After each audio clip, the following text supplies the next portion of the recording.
Fat, FAT fat is problem. Okay, मोटापा problem है ना भाई, टॉयलेट में जाओ तो प्रॉब्लम, प्रॉब्लम ही प्रॉब्लम। ओके, लेकिन फिर भी सोचता हम मोटे होते तो अच्छा होता। आइए बता दें, मैं आपके यहाँ आया, बहुत आसानी से आ गया। एक टोटो भी गाड़ी लगी थी, टोटो समझ रहे हैं ना, बैटरी वाली गाड़ी, वो भी।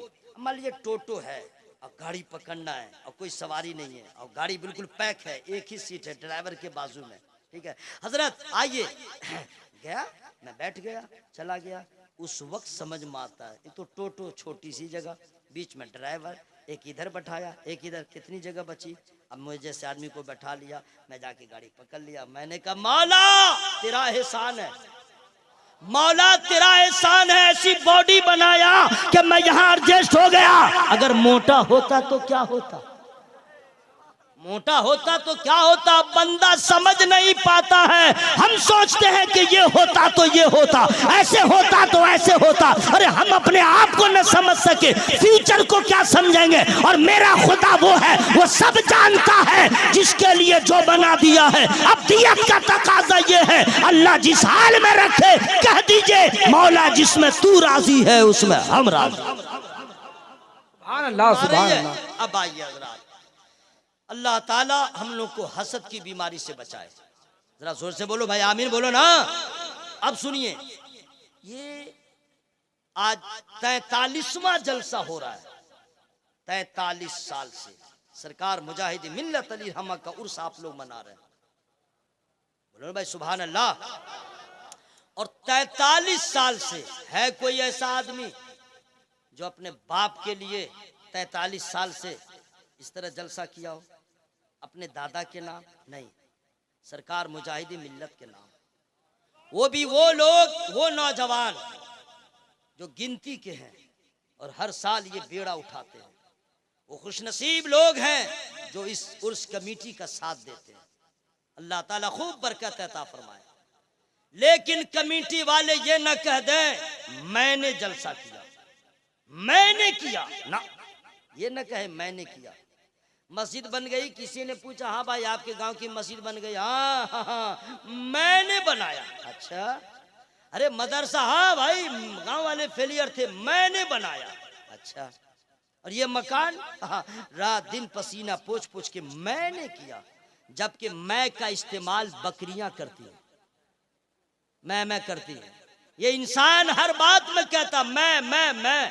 सुन लो, मैं का इस्तेमाल कभी फिरौन ने किया था, मैं का इस्तेमाल कभी कारून ने किया था, मैं का इस्तेमाल कभी फिरौन शद्दाद ने किया था। ईमान वाले की जबान नहीं है कि कोई मस्जिद बनाया तो मैं का इस्तेमाल करे, जलसा किया तो मैं का इस्तेमाल करे, मस्जिद बना दिया तो मैं का इस्तेमाल करे। नहीं, कोई पूछे ये जलसा कैसे हो रहा है, ये न कहे मैंने किया। कोई पूछे तो कुरानी जवाब दे दे, हादा मिन फज़ल रब्बी, ये जलसा कैसे हुआ, ये रब का फजल है। मस्जिद कैसे बनी, रब का फजल है। मदरसा कैसे बना, रब का फजल है। इसलिए कि खुदा का फजल नहीं होता है, वो फिरौन होता है, वो शद्दाद होता है, वो कारून होता है। और जिस पे रब का फजल हो जाए, हजरत अबू बकर सिद्दीक होते हैं, हजरत उमर होते हैं, उस्मान गनी होते हैं, हैदर कर्रार होते हैं। जिंदाबाद, नारे तकबीर, नारे रिसालत, इश्क मोहब्बत, इश्क मोहब्बत, उर्से हुजूर मुजाहिदे मिल्लत, तख्लीके कायनात। सुनिए, आराम से बैठिए और गौर से सुनते रहिए। मेरी बात समझ में आ रही है ना भाई? तुम लोग लटर पटर काहे कर रहे हो? बैठो मेरे लाल, बैठ जाओ मेरा लाल, बैठ जाओ। नहीं माशाल्लाह बच्चे बैठ जाओ। हजरात, मैं आपके जज्बात को समझ रहा हूँ, लेकिन मैं सरकार मुजाहिदे मिल्लत के उर्स में आया हूँ, इसलिए मैं चाहता हूं कि उनके वसीले से कुछ पैगामात दे दूं। सब नहीं, अल्लाह जिसको तौफीक बख्शे अमल हो जाए, जलसा कामयाब। जोर से मत बोलिएगा, पुलिस आ जाएगी। हाले यार, आप लोग तो प्लास्टिक के सिक्सर को देख करके पहले ही मर जाइएगा, क्या लोहा के सिक्सर के सामने ईमान को बचाइएगा। आज का माहौल इतना खराब हो गया है, मैं आप लोगों को नहीं कह रहा हूं, हालात देख रहा हूं। मुसलमानों का ईमान इतना कमजोर हो गया है, नफ्स परस्ती, जात परस्ती, अकरबा परस्ती, हर जगह खुदा परस्ती लोग भूल गए। ईमान इतना कमजोर हो गया है। मुकेश अंबानी ने ऑफर किया 1 साल जियो फ्री, लेंगड़ा लूला सब मोबाइल ले लिया। आज वो ऑफर कर दे 50 लाख दूंगा, धर्म तब्दील कर लो। तो कुछ ऐसे ऐसे नाहंजार लोग हैं जो 50 लाख में ईमान का सौदा कर लेंगे। लेकिन अल्लाह की कसम, ईमान वाला होना ये कमाल जरूर है, ईमान को बचा लेना ये सबसे बड़ा कमाल है, और ये सबके बस की बात नहीं है। ऐ मेरे दोस्त, ईमान तो बचाते किस तरह है? हजरत बिलाल से पूछे ईमान किस तरह बचाया जाता है, हजरत खुबैब से पूछे ईमान किस तरह बताया जाता है, बदरो हुनैन वालों से पूछे ईमान किस तरह बताया जाता है, नबी के 4 यारों से पूछे, हजरत सुमैया से पूछे ईमान कैसे बचाया जाता है, अम्मार इब्ने यासिर से पूछे जमीन पे गर्म रेत पे सुला दिया गया है, पत्थर रख दिया गया, चटाइयों में लपेट दिया गया, धुआं डाला जा रहा है और कहा जा रहा है अभी भी नबी का दामन छोड़ दे, जो कहेगा मंजूर है। आशिक का जवाब था अरे जान ले ले, ईमान नहीं दूंगा। वाह, लाजवाब लाजवाब, जिंदाबाद। नारे तकबीर, नारे रिसालत, मजहब इस्लाम, कानून शरीयत। ईमान बचाना इतना दुश्वार नहीं मेरे दोस्त, याद रखना फिरौन जन्नत में नहीं जाएगा, कारून जन्नत में नहीं जाएगा। कारून के पास दौलत कितनी थी बता दूं आपको, पूरा मेरे पास कैलकुलेट तो नहीं है, लेकिन हजरत शेख सादी ने अपनी किताब बोस्ता में लिखा है, वहीं से मैं आपको बता सकता हूं, लेकिन फ्री में नहीं बताऊंगा। कारून के पास कितनी दौलत थी, 40 ऊंट पर उसके खजाने की कुंजियां रखी जाती थी। 40 ऊंट पर, यानी इतनी कुंजियां थी कि कोई उठा नहीं पाता, तो ऊंट पे 40। जब चाबियां इतनी हैं तो दौलत कितनी होगी। लेकिन जन्नत में नहीं जाएगा जिसे लोग कहते थे गुलाम, नबी का कलमा पढ़ गए, हो गए सहाबी रसूल, न पक्का मकान है, न घर में फर्नीचर है, न आराम व आसाइश का असबाब मुहैया है, लेकिन हजरत बिलाल नबी फरमाते हैं मैंने अपने आगे आगे बिलाल के कदमों की आहट को सुना। ईमान वाला जन्नत में जाएगा, ईमान वाला जाएगा। ईमान बचाओ मेरे दोस्त, ईमान बचाओ। मोहब्बत से बोलिए सुभान अल्लाह। पूरा मजमा हवा में हाथों को लहरा बोले या रसूल अल्लाह। सुनिए, सारा कमाल अल्लाह के फजल का है। किसका है? अल्लाह के फजल का है। कोई बोले आपका लड़का मौलाना हो गया, हाँ अल्लाह का फजल है। ये न कहे मैंने पसीना बहाया, ना, ये ईमान वालों की जबान नहीं। और अगर आपका मकान बन गया, ये मत सोचिए मैं नहीं, अल्लाह का फजल हो गया। नहीं समझे? कोई बच्चा हाफिज हो गया, बहुत बच्चे मदरसा में जाते हैं पढ़ने के लिए, बहुत बच्चे कोई 1 महीना में भाग आया, कोई 2 महीने में भाग आया, कोई 3 महीने में भाग आया, कोई उला पढ़ा भाग आया, कोई सानिया तक भाग आया, कोई सालसा तक भाग आया, और कोई मौलाना बन गया। ऐसा होता है कि नहीं भाई? है मदरसे में गए, कोई बच्चा हिफ्ज किया, 5 पारा पढ़ा भाग आया, 10 पारा पढ़ा भाग आया, और उसी में कुछ बच्चे हैं हाफिज हो गए, आलिम हो गए। ये कौन है भागने वाले, कौन है कामयाब? समझिए, कोशिश तो दोनों किया, लेकिन भागा क्यों? सुन लो, जिस पे खुदा का फजल होता है वही हाफिज कुरान होता है, जिस पे खुदा का फजल होता है वही आलिम दीन होता है, जिस पे खुदा का फजल होता है वही नमाजी होता है, जिस पे खुदा का फजल होता है वही काबे की जियारत करता है, जिस पे खुदा का फजल होता है वही नबी की बारगाह में हाजिरी देता है, जिस पे खुदा का फजल होता है वही कुरान की तिलावत करता है। जो बेनमाजी होता है वो खुदा के फजल से महरूम होता है, जो खुदा के फजल से महरूम होता है वो शराबी होता है, वो जुआरी होता है, वो माँ बाप का गुस्ताख होता है। ये सारा कमाल फजल खुदा का है। जो खुदा के फजल से महरूम था उसे यजीद कहा जाता है, जो खुदा के फजल से महरूम था इब्ने ज़ियाद कहा जाता है, जो खुदा के फजल से महरूम था उसे हुरमुला कहा जाता है, और जिस पे खुदा का फजल था उन्हें हजरत हुर कहा जाता है, हजरत अब्बास कहा जाता है, हबीब इब्ने मुज़ाहिर कहा जाता है। जिस पे जो खुदा के फजल से महरूम था, याद रखिएगा उसे बद अकीदा कहा जाता है, खुली जबान में देवबंदी कहा जाता है, वहाबी कहा जाता है, राफजी कहा जाता है, खारजी कहा जाता है, शिया कहा जाता है, चकरालवी कहा जाता है, सोलह कुल्ली कहा जाता है, और जिस पे खुदा का फजल है उसे सुन्नी कहा जाता है। नारे तकबीर, नारे रिसालत, साईं साहेब खिताबात, खतीब आजम हिंदुस्तान कारी निसार साहब किबला। हजरत खुदा के फजल का सारा कमाल है।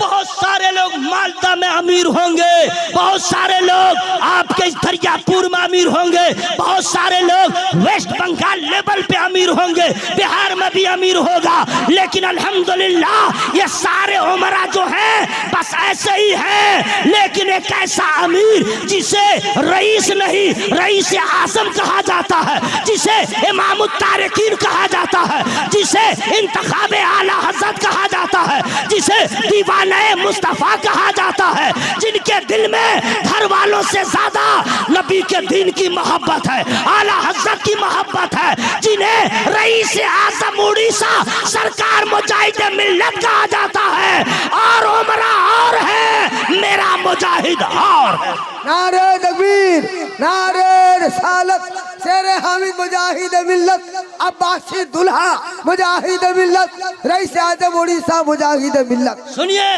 किसी ने कहा मुनाजिर हैं मुजाहिद मिल्लत, जोर से बोलो ना भाई सुभान अल्लाह। खत्म कर दूं, मैं बोझ नहीं बनूंगा। नहीं सरकार करो। आप मुझे कहिएगा বসে যাও না, এরকম কথা করবেন না। আমি प्रथम বসে যাব, ठीक बांग्ला बोले, गड़बड़ हो गया। प्रथम माने पहले है, ठीक है ना हजरत, बांग्ला सही चल रहा है। जोरे बोलन सुभान अल्लाह, एकटू और जोरे बोलन सुभान अल्लाह। हवा में हाथों को लहरा के या रसूल अल्लाह। किसी ने कहा मुनाजिर आजम मुजाहिद मिल्लत, किसी ने कहा रईस आजम उड़ीसा मुजाहिद मिल्लत, किसी ने कहा इंतखाबे आला हजरत, किसी ने कहा मदरसे की जरूरत, किसी ने कहा दुखती कौम के दुखती रगों पे नब्ज पे हाथ रख के उसका रूहानी जिस्मानी माली इमदाद करने वाला, इलाज करने वाला। यही है तमाम खूबियां को, तमाम अखलाक और आदाब, आदत और अतवार, उनकी फयाजी, उनकी सखावत, उनकी दरिया दिली, ये सारी चीजों को इकट्ठा कर दोगे तो सरकार मुजाहिद मिल्लत ऐसी सूरत में नजर आएंगे जिन्हें खुदा का फजल कहा जाए। नारे तकबीर, नारे रिसालत, कि आज गुलजारे हबीबी में बाहर आई है, आज गुलजारे हबीबी में बाहर आई है। अरे फूल तो फूल, कांटों में निखार आई है, और उनको मुर्दा न कहो, उनको मुर्दा न कहो। ऐ नज़दियों गुमराही है, अहले सुन्नत के मुजाहिद को नींद। अरे वाह वाह वाह वाह, हजरात आप लोग शायर को नजराना देते हैं, इतना अच्छा शेर मस्तान ने सुनाया। ये किसी और का मस्तान नहीं है, मेरे मुजाहिद का दीवाना है। आपको इनाम देना चाहिए भाई, आपका मेहमान है। आप लोग समझ में नहीं आ रहा, पूरा मजमा हवा में हाथों को लहरा के बोले या रसूल अल्लाह, और जोर से बोलिए या रसूल अल्लाह, सुभान अल्लाह। हाँ सुभान अल्लाह, सुभान अल्लाह। हजरात आपका है, आपका है, माशाअल्लाह। आइए धामनगर शरीफ, फिर इस दीवाने को देखिएगा, देखते ही रह जाइएगा। खाकसारा ने हक कि ये सिपाही है, मुजाहिद मिल्लत की जो टीम है उसके ये सरगर्दा मेंबर हैं।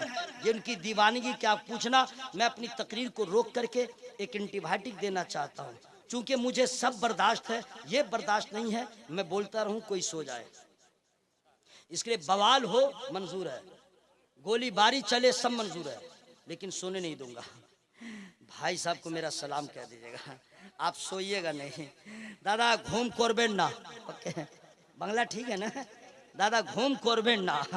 हाँ अगर नींद आ जाए तो इसके अंदर चले जाइएगा, पूरा खानदान मच्छर से आपका इस्तकबाल कर लेगा। हाँ सुभान अल्लाह, सुभान अल्लाह। माशाल्लाह। देखिए ये इनाम आपको उस वक्त देना चाहिए जब ये शेर कह रहे थे, अब उस वक्त दीजिएगा जब ये शेर कहेंगे, है ना भाई।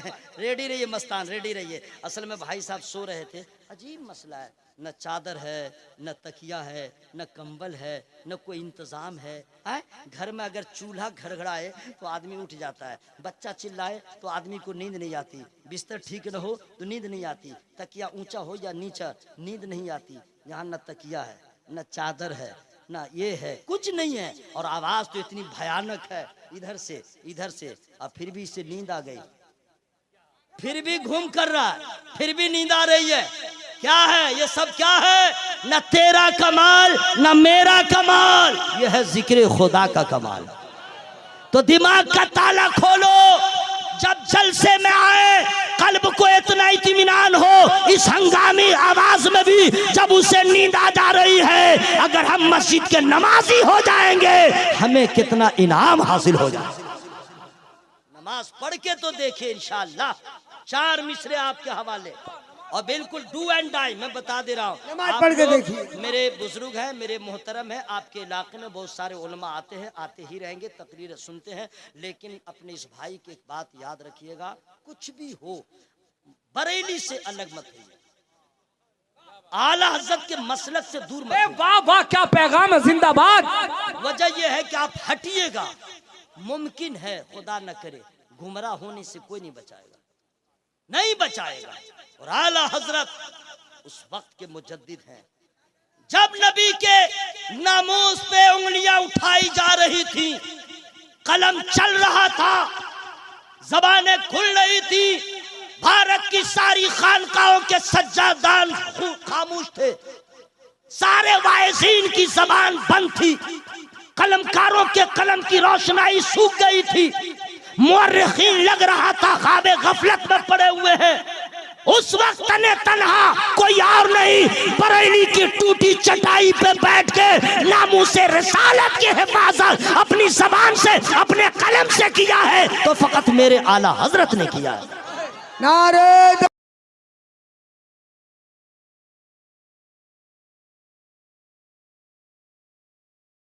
से अलग मत होइए, और अपने बच्चों को बदअकीदों के मदरसों में मत पढ़ाइए। बदअकीदों के बारे में आपको मालूम है, नहीं पढ़ाना चाहिए। 16 कुल्ली के मदरसे में मत पढ़ाइएगा, जहां दूध पानी को कहे सब बराबर। बरेली है जो दूध को अलग करता है, पानी को अलग करता है। ये पैगाम याद रखिए, बहुत अच्छा पैगाम। मैं जो डू एंड डाई में, आप बुरा नहीं मानिएगा, आप ही के लिए शेर कह रहा हूँ, आपके लिए। आप घूम कर रहे थे, बुरा नहीं मानिएगा, आप मेरे भाई हैं, ठीक है। अरे खानदानी रिश्ता नहीं है तो इससे